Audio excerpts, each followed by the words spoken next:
Hello and welcome to Mailtrap videos, where we explore the world of emails. In this video, we show you how to send emails via the Gmail SMTP service using Windows PowerShell.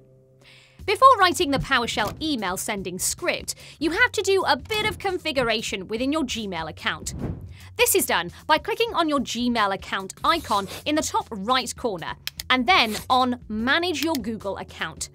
Next, use the search box to search for app passwords. You will then be asked to re-log into your Google account, upon which you can start creating a new password. During password creation, for the app type, select Mail. And for the device type, select the device that you're using. In our case, that device is a Windows computer. After that, simply click on Generate. This causes a new pop-up window to appear containing the newly generated password. Copy that password, close the window, and navigate back to your Gmail inbox. With that done, open the PowerShell interface, where you'll be writing your script. For the task of email sending, you need to write a one-line script based on the Send Mail Message command let. In the script, specify the recipient's email address, the sender's email address, the subject line, as well as the body or the main content of your email message. To prompt the email sender to enter their SMTP service credentials within the same script, use the Get Credentials command let. After that, specify the SMTP server, which should be the one offered by Gmail, and then specify the port as well as the usage of the SSL protocol. With the script fully written, you can proceed and execute it.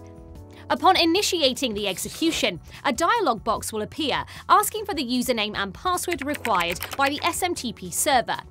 The username will be the email address associated with your Google account. And your password will be the one generated at the beginning of this tutorial. Once the right credentials are entered, the script will be fully executed, and the email should arrive in the recipient's inbox. And that's it! You're now ready to use Gmail's SMTP service to send emails from PowerShell. To learn how to use a third-party SMTP service or an email API instead, check out our dedicated tutorials. The links are ready and waiting for you in the description. Thank you for watching this video, brought to you by Mailtrap, an email delivery platform to test, send and control your email infrastructure in one place. Like and share this video, subscribe to our channel, and turn on notifications to see more tutorials just like this one. Don't forget to check out our other videos for more useful content on email deliverability. See you in the next one.